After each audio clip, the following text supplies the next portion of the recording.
నమస్తే, welcome to OK TV. Market committee vice chairman Kotla Srinivas గారు ఉన్నారు నాతో. నిరుద్యోగుల అంశం నడుస్తూనే ఉంది. దాదాపు 2 రోజుల పాటు మళ్ళీ అరెస్టులు ఎక్కడికక్కడ. అశోక్ నగర్ మొత్తం కూడా పోలీసుల నిర్బంధంలో ఉన్న పరిస్థితి. ఈరోజు చిక్కట్పల్లి లైబ్రరీకి కూడా బీజేవైఎం నాయకులు వచ్చి కొంత గందరగోళం సృష్టించే ప్రయత్నం చేశారు. వాళ్ళని కూడా అదుపులోకి తీసుకున్న పరిస్థితి.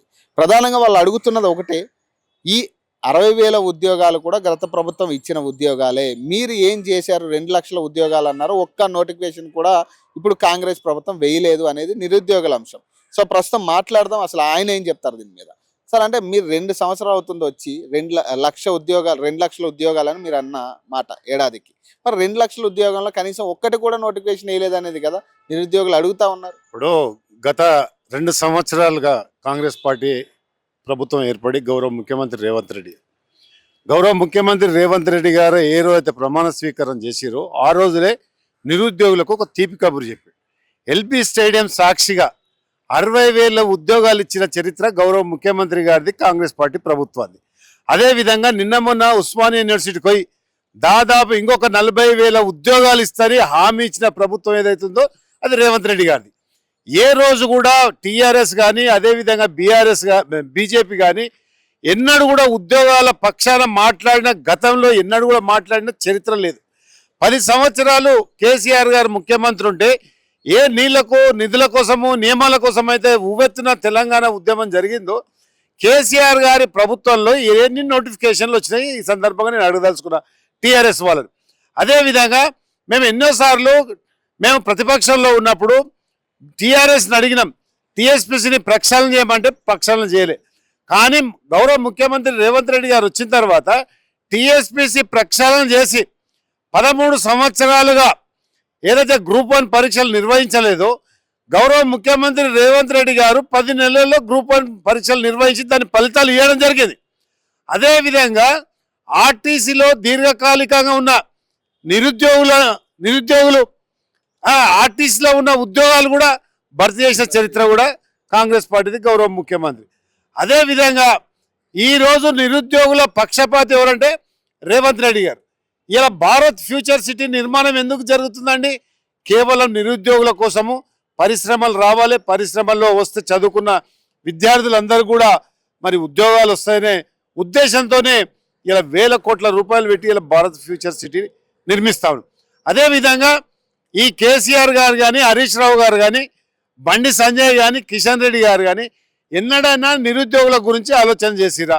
కేంద్ర ప్రభుత్వంలో నరేంద్ర మోడీ గారు ప్రధానమంత్రి సంవత్సరానికి 2 కోట్ల ఉద్యోగాలు ఇస్తున్న ప్రభుత్వుడు మరి ఇదే కిషన్ రెడ్డి, బండి సంజయ్ మరి కేంద్రం నుంచి రావాల్సిన ఉద్యోగాల గురించి ఎందుకు మాట్లాడరు?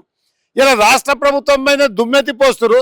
ఆ దుమ్ము రాష్ట్ర ప్రభుత్వంగా మీ ముఖం మీదే పడుతుంది. నిరుద్యోగులారా, ఈ సందర్భంగా మీకు విజ్ఞప్తి చేస్తా ఉన్నాను. మీరు బీజేపీ ట్రాపుల్లో, టీఆర్ఎస్ ట్రాపుల్లో పడ్డారనుకో ఉజ్వల భవిష్యత్తు మీరే దెబ్బతీసుకుంటారు. గౌరవ ముఖ్యమంత్రి గారి మీద నమ్మకం ఉంచి వారు ఖచ్చితంగా నోటిఫికేషన్లు వేస్తారు. ప్రతి ఒక్కరికి ఉద్యోగం రావాలి. ఒక శాశ్వత నిరుద్యోగులు ఉండొద్దనే ఇలా భారత్ ఫ్యూచర్ సిటీ నిర్మాణం చేస్తూ ఉన్నారు. అందుకనకే నిరుద్యోగులు జర సమన్వయం పాటించాలి. మొన్న ఈ గతంలో ఎన్నడూ కూడా మరి ఉస్మానియాకి రాని ముఖ్యమంత్రులను చూసినాం. ఉస్మానియా యూనివర్సిటీ, కాకతీయ యూనివర్సిటీ తెలంగాణ ఉద్యమానికి ఊపిరి పోసిన యూనివర్సిటీలు. గతంలో కేసీఆర్ గారు కానీ, హరీష్ రావు గారు కానీ, కేటీఆర్ గారు కానీ, అదేవిధంగా బండి సంజయ్ కానీ, కిషన్ రెడ్డి గారు ఎన్నడైనా ఉస్మానియా యూనివర్సిటీకి పోయిరా?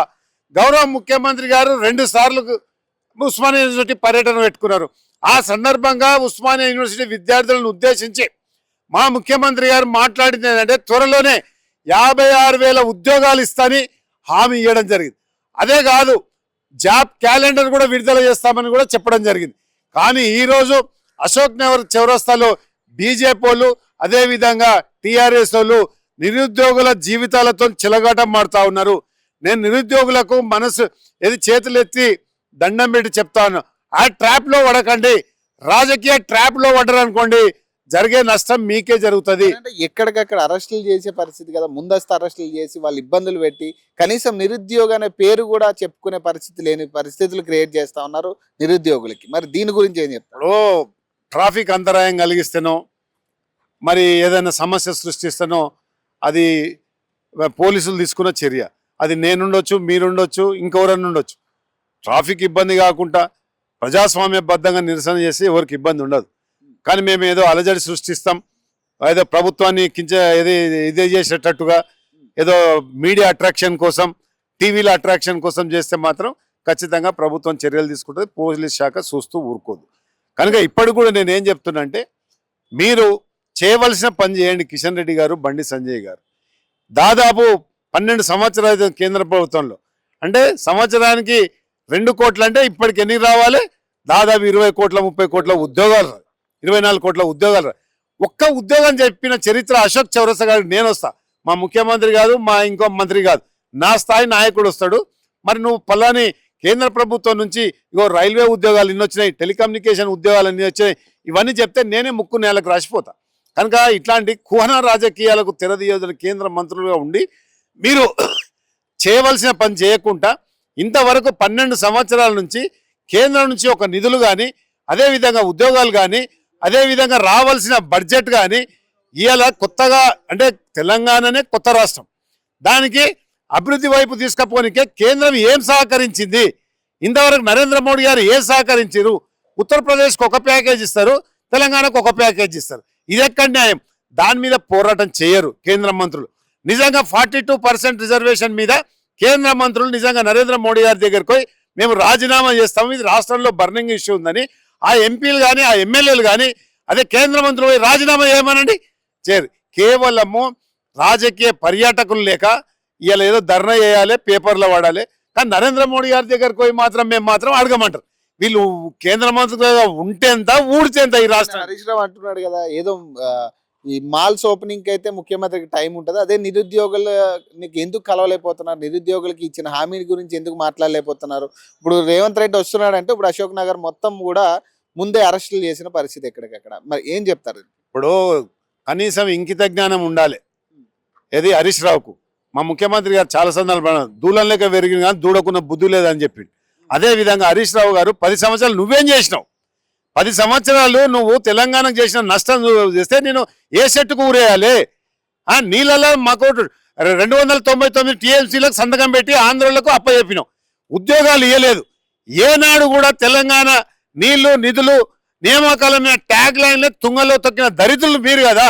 ఇవాళ మీరు ప్రతివత మాటలు మాట్లాడి అశోక్ నగర్ చౌరస్తాలో మీ కార్యకర్తలనే నిరుద్యోగులుగా చిత్రీకరించి, అసలు నిరుద్యోగులే లేరాడ, ఈ కార్యకర్తలే నిరుద్యోగులుగా తయారు చేసి నిలబెట్టి నిరుద్యోగులకు కానీ ఇప్పుడు ప్రతి డిపార్ట్మెంట్ ఒకటి మీరు గమనించాలి. ఇవాళ పోయినసారి శాంతకుమార్ గారు చీఫ్ సెక్రటరీ గారు ఆధ్వర్యంలో కమిటీ ఇచ్చింది గౌరవ ముఖ్యమంత్రి గారు, ఏసీ ఎక్కడైతే అవుట్ సోర్సింగ్ ఉన్నాయో అన్ని శాఖలలో అవుట్ సోర్సింగ్ తీసుకొచ్చి అవన్నీ ఫుల్ఫిల్ చేద్దాం, ఉద్యోగాలు ఇద్దామన్న చరిత్ర కూడా గౌరవ ముఖ్యమంత్రి రేవంత్ రెడ్డి గారు. కానీ ఇలా హరీష్ రావు వచ్చి అశోక్ నగర్ చౌరస్తా చేస్తే ప్రజలు నవ్వుకుంటారు, కిషన్ రెడ్డిని చూసి నవ్వుకుంటారు, బండి సంజయ్ చూసి నవ్వుకుంటారు. ఇప్పుడు ఫైనల్ గా ఎప్పుడు ఉంటాయా నియామకాలు? ఉంటాయా? ఖచ్చితంగా ఉద్యోగ నియామకాలు ఖచ్చితంగా రాబోయే 8 సంవత్సరాల్లో ఈ రాష్ట్రంలో నిరుద్యోగం అనేది ఉండకుండా చేసేదే మా యొక్క లక్ష్యం, మా యొక్క టార్గెట్.